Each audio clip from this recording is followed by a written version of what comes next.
Hey guys, how's it going?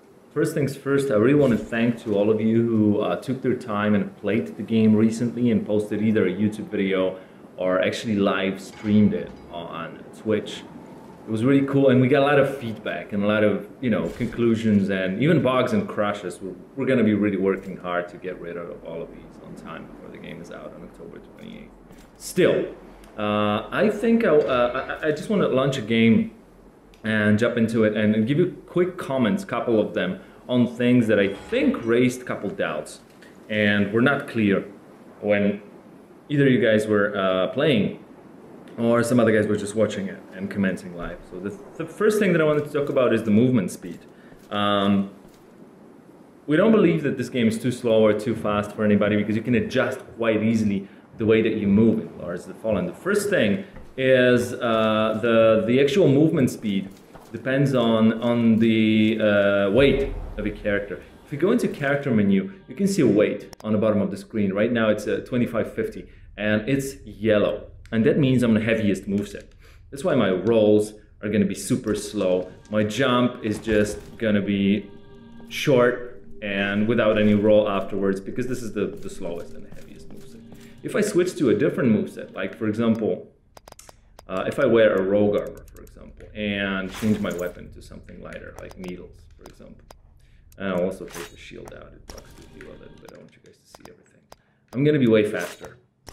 I can move very, very nimble. My jumps are very long, and also what is really important, and this is also something that is very important for a lot of people who use rolls and the heaviest moveset while fighting and wonder why it's not as effective as the fastest moveset. Let me show you this. Let me just attract the attention of this guy in here. I wanna aggro this hound in here, not aggro his beastmaster. So there we go. Come on.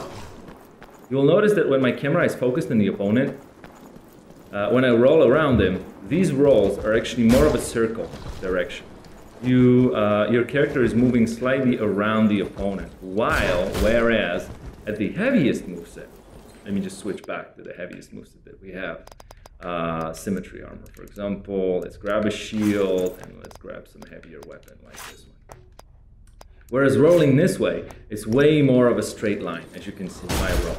And that means that a lot of people will find it way different and maybe even more difficult to roll away out of the attacks with the heaviest gear because you're not rolling around the opponent like you would with the lightest gear. One next thing that I wanted to touch on. Now, let's move on into the weapons itself. The movement speed of the weapons is totally independent from the, yeah, all right, go on, whatever. It's totally independent from the movement speed. So I can, of course, have a heavy weapon. Let me just, there you go.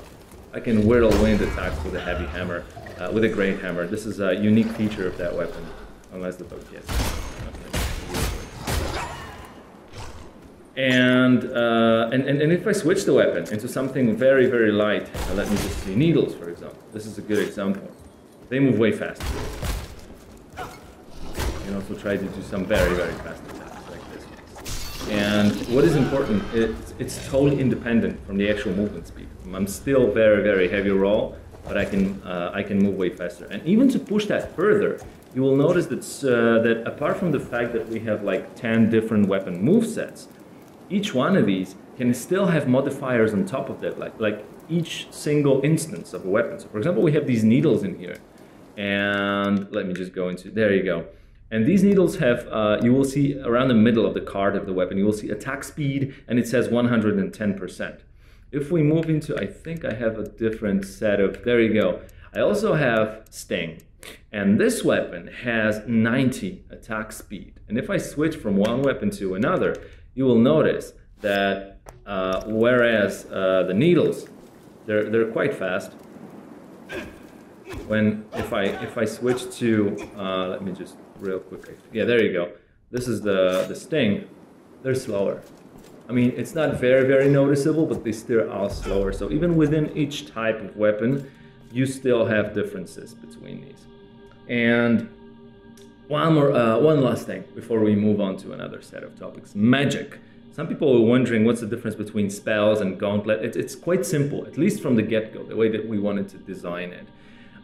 We wanted gauntlet to be a magical weapon, but a ranged one. So gauntlet is like a representation of ranged attacks in Lords of the Fallen. You can shoot projectiles, you can shoot like a shotgun, like, do I have a consumable for magic? I'm out of these, so let's just wait until it generates. And there you go. You can shoot like oh, this is a fire gauntlet. So you can actually, if I craft my blast type of gauntlet with fire, it's gonna start breathing fire. Quite cool. And you can also throw a grenade. I don't have magic for this right now, but it's just thrown and explodes apart. I mean, unless you actually craft it, it might become like even a turret. I've crafted it with magic. This is what it does. So gauntlet is a ranged magical weapon. This is what it's responsible for. Whereas spells are something else. Spells are a class type of playstyle, sort of dependent magic and supernatural powers. They're sometimes ranged or projectile. They're sometimes buffing you. They're sometimes just lowering defenses of the opponents, and so on and so on and so on. Sometimes regenerating your health. I think I have, yeah, like the shelter spell that I have equipped right now, it will regenerate my health. And this is all in here in a character development. There are 3 spell trees for each 3 playstyles, which we call classes, of course. I am a cleric or solace type of supernatural skills. Right now, on the New Game Plus, I can unlock either one of the remaining 2. And on New Game Plus Plus, I can unlock the 3rd one. And just in case you guys are wondering, Lords of the Fallen is not featuring an endless New Game Plus system. The game actually ends after completing New Game Plus Plus. So you can play the game through. You can play through a game 3 times, and then you need to create a new character slot. All right, let's move on to the next topic.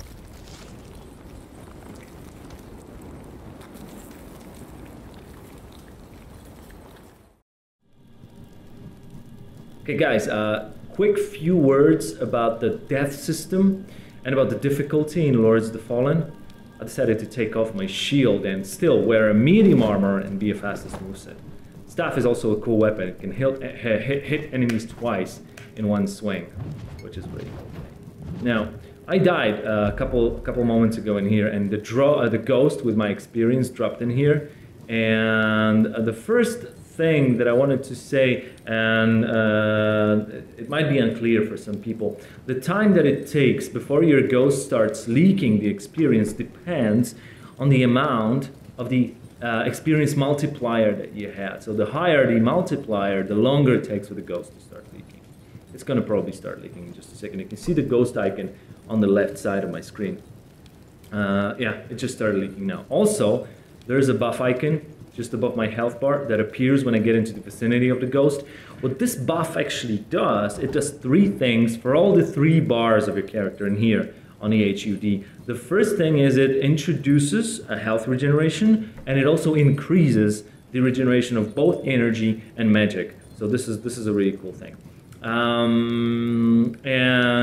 Apart from that, of course, you can use the ghost to your advantage if you want to. You can pick up your XP if you don't want to lose it.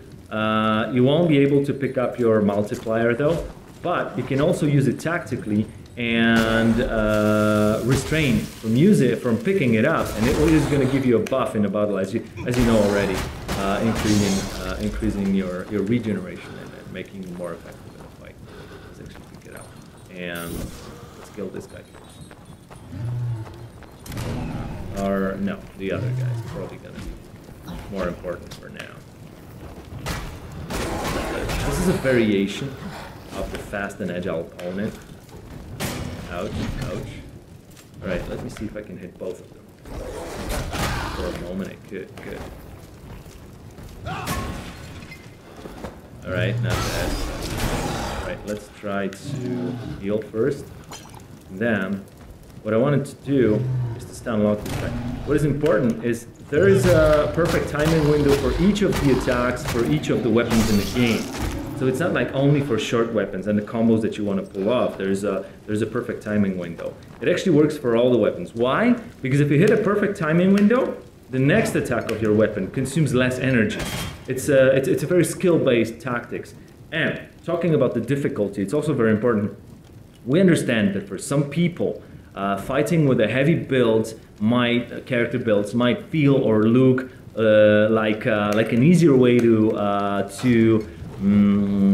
play Lords of the Fallen, but since this game does not feature a difficulty choice at the beginning, we wanted to make that work in a little bit more organic way. So what we decided to do is to invest in warrior playstyle as the one that requires you to choose your attributes and choose the stats of a character wisely. That type of management, while playing the nimble and fast character, is all about the manual skills. So I think that's why some of the people might consider one of these easier or tougher, and especially for the guys who feel like they're more experienced with a fast and skillful kind of playing. Right, let's move on to the next topics.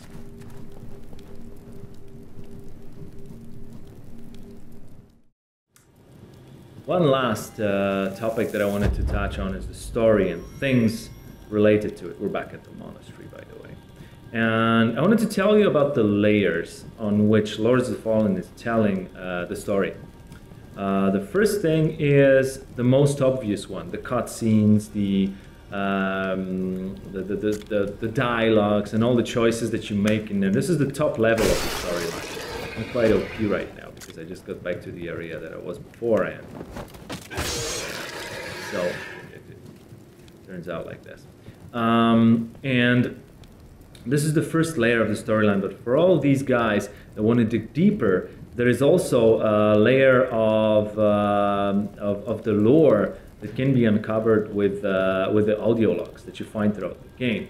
They're in here, actually. Each single audio note that you find in a game can be found in the menu. I think we have around 80 of these alone, and they give you quite a lot of background on the world itself. And they're grouped into set. Like, for example, I found 2 audio notes that make up a set about the infested, these tutorial enemies that some of you have already seen. And one more interesting thing, there's an audio note about each one of these guys. And also, when you find a full set, there's an extra text on bottom that is being displayed, like infested or not, rogue or not yet. If you don't have a full set, like this is about the rogue. If you don't have a full set, there's no text. So there's also a collectible value for all these sets of cards for you. And this is a second layer. And the third one is even deeper. If you want to dig deep into things like item descriptions, you can also do that. It's also possible in Lords of the Fallen. You can also explore these. And if you, for example, fight an enemy that is immortal, just an example, and you find his sword, and you wonder whether there's actually any backstory behind him, and you read the description of his weapon, it turns out that there was something to it. So it's always also worth checking that out. One last thing that I wanted to touch on before we move on is the exploration and non-linearity. Let me try to backstab this guy first. Ouch. Alright, let me try again. So get within aggro and... Alright, we will try again.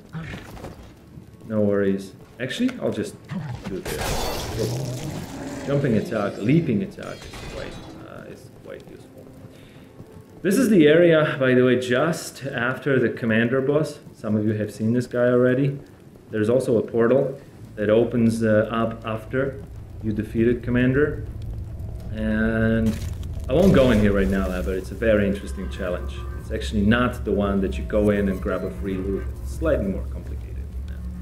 One last thing, I want to talk about the exploration. Some of you already have noticed that there are a lot of shortcuts that you can open up, a lot of extra exploration areas. Like, for example, this area down here, it's something that unlocks very, very late in the game.